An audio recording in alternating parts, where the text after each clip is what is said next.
Halo semuanya, selamat datang kembali. Hari ini adalah tanggal 29 April 2026. Kondisi market kripto saat ini sedang dalam fase yang cukup sensitif, dengan banyak pelaku pasar yang masih wait and see. Kita akan membedah bagaimana dinamika ekonomi global dan data on-chain terbaru mempengaruhi pergerakan harga Bitcoin serta aset lainnya di tengah ketidakpastian kebijakan Bank Sentral Dunia. Sebelum kita masuk ke pembahasan lebih dalam, perlu diingat bahwa seluruh paparan dalam konten ini bersifat edukasi dan analisis objektif saja. Pasar kripto cukup volatilitas yang sangat tinggi, jadi pastikan teman-teman selalu melakukan riset mandiri dan bijak dalam respons informasi yang ada. Kalender ekonomi minggu ini sangat padat, terutama dengan sejumlah kebijakan suku bunga dari bank sentral besar. Setelah keputusan Bank of Japan kemarin, hari ini kita memantau data inflasi Australia serta kebijakan moneter dari Kanada. Besok adalah jadwal krusial, di mana kita akan melihat keputusan suku bunga dari Federal Reserve Amerika Serikat, diikuti oleh keputusan Bank of England dan Bank Sentral Eropa. Dampak dari rilis data ini berpotensi meningkatkan volatilitas global secara signifikan ke aset beresiko. Pertama, Federal Reserve baru saja memberikan sinyal mengenai potensi jeda dalam kenaikan suku bunga. Data ekonomi yang bercampur, di mana inflasi masih berada di atas target, namun sektor tenaga kerja dan konsumsi terlihat mulai melambat, membuat The Fed kini lebih bergantung pada data terkini. Di mata pelaku pasar kripto, jeda ini bisa menjadi angin segar bagi likuiditas aset beresiko. Selanjutnya, inflasi di Eurozone yang masih tinggi memaksa Bank Sentral Eropa untuk terus bersikap hawkish.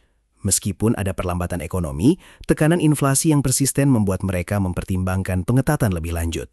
Bagi kripto, situasi ini menciptakan dua sisi, di mana aset digital bisa dilihat sebagai lindung nilai terhadap devaluasi mata uang, namun kebijakan ketat tetap bisa menarik likuiditas keluar dari aset kripto.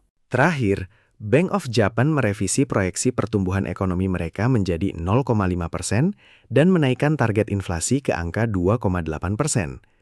Ketegangan geopolitik menjadi faktor utama di balik revisi ini. Meskipun suku bunga di Jepang tetap dijaga rendah, perdebatan internal di bank sentral mereka menunjukkan adanya tekanan untuk melakukan pengetatan di masa depan, yang bisa mengubah peta arus modal global.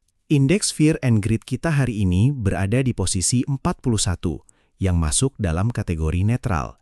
Skor ini menunjukkan suasana hati pasar yang masih tertahan setelah minggu lalu sempat berada di zona greedy.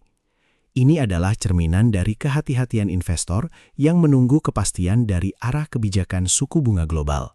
Secara historis, indikator Pi Cycle Top sering kita gunakan sebagai lampu peringatan di puncak siklus. Saat ini, harga Bitcoin masih berada jauh di bawah garis resistance indikator ini.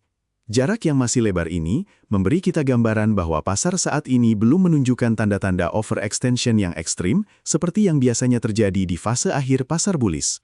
Fuel multiple kita saat ini berada di angka 0,83. Angka ini secara historis berada di wilayah yang cenderung sehat. Fuel multiple membandingkan nilai harian produksi Bitcoin dengan rata-rata tahunannya, dan posisi saat ini menunjukkan bahwa tekanan jual dari sisi penambang tidak berada dalam kondisi yang berlebihan. Jika kita melirik total 30 indikator siklus yang kita pantau, belum ada satupun yang menyentuh zona sell atau peringatan keras. Misalnya, MVRVZ score masih berada di level yang sangat aman, begitu pula dengan indikator lainnya. Ini menunjukkan bahwa secara makro, struktur pasar secara keseluruhan masih menunjukkan fase akumulasi yang cukup stabil dibandingkan data historis siklus sebelumnya. Demikian analisis singkat kita untuk hari ini. Ingat, konten ini sepenuhnya untuk tujuan edukasi dan peningkatan wawasan tentang kondisi pasar kripto secara objektif. Kondisi market bisa berubah setiap saat, jadi selalu utamakan manajemen risiko dalam setiap langkah yang kalian ambil. Sampai jumpa di pembahasan market selanjutnya.